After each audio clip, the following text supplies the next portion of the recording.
Hilary here for Waterlogged on behalf of saltwateraquarium.com. If you've been following along with this build series since the beginning, you know that when I was installing the equipment in the sump, there was an auto top-off reservoir that went in here. Now, at the beginning of 2023, Red Sea released an ATO Plus, as well as a leak detector. So this whole kit, you can get it together to upgrade your ATO that's on the tank, and it's pretty exciting. It's got a couple of different features that we'll go over as we get them installed. So let's go ahead and open up these boxes.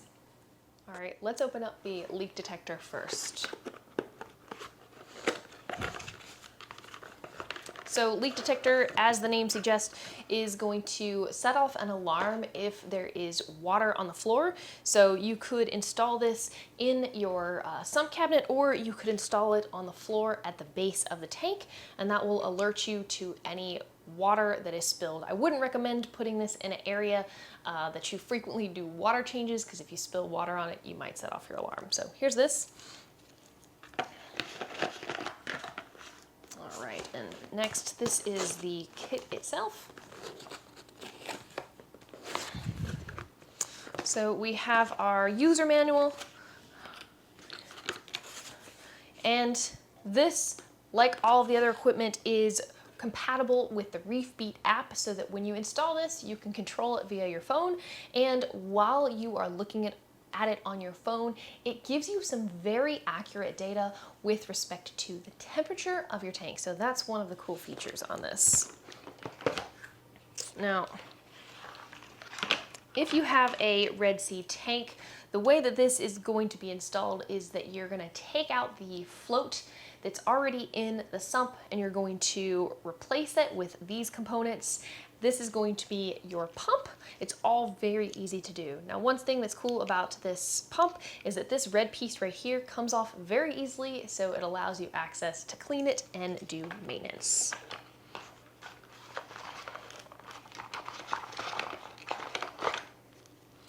Now, this right here is your top-off sensor. So that is all of the different components that are in here. Let's go ahead and get it installed.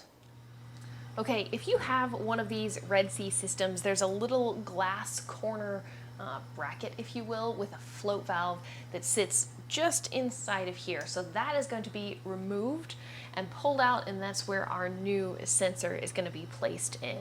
Now, if you are at home and you don't have a Red Sea tank, you can actually still use one of these ATOs on any tank you have.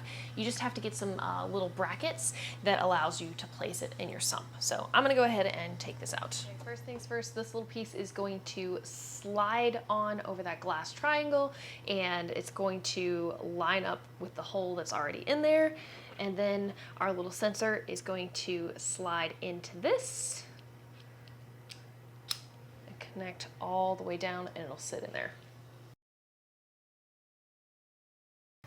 Next, I'm going to install the tube holder. So this is going to slide on to the inner glass right here, and the water is going to come out here against the piece of glass. It's going to make it nice and silent. Now, when you put this on, you might be tempted to unscrew this nut, but that's not how this one works. You're going to go ahead and push the tubing on and then kind of unscrew this, and as it unscrews, it'll lock and tighten into place.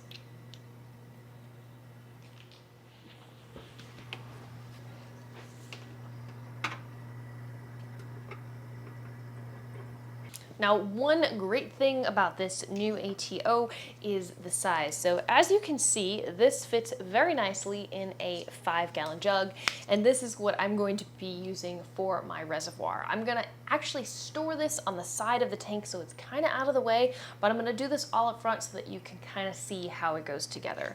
So you are going to connect the other end of your tubing. Now, this is like 10 feet worth of tubing, so you should have plenty of tubing to get as far as you need to go. And then again, all right, now go ahead and give yourself some length. I'm gonna drop the 2 of these into my bucket. And when you are positioning, you want to make sure that your pump is sitting on the ground or sitting flat. You don't want it at an angle. Okay, now you are going to need a pair of scissors. You want to cut your hose just above the water line, and you're going to insert a siphon break. So grab yourself some scissors.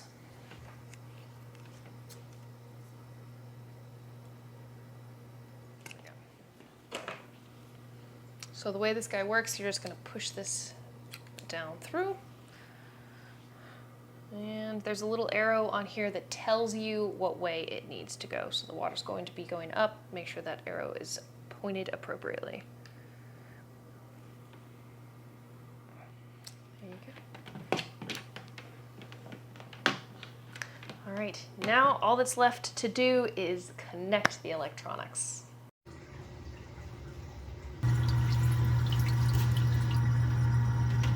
Okay, as you can see, this is tested and running.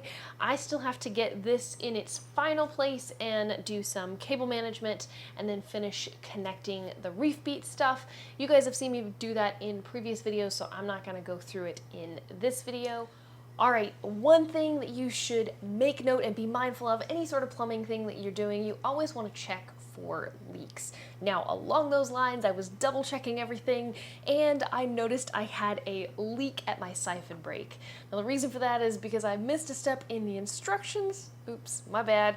And I installed this wrong. Now, there's a tiny hole right here underneath this arrow, and that was the siphon break. I needed to have shortened this length of hose that is going down to the pump so that it's just above the water. So I've got to shorten this up, make sure that this piece is on the correct direction, and then you will be good to go. And I haven't decided quite yet where I'm going to install that water leak detector, so I will show you that hopefully in a future video.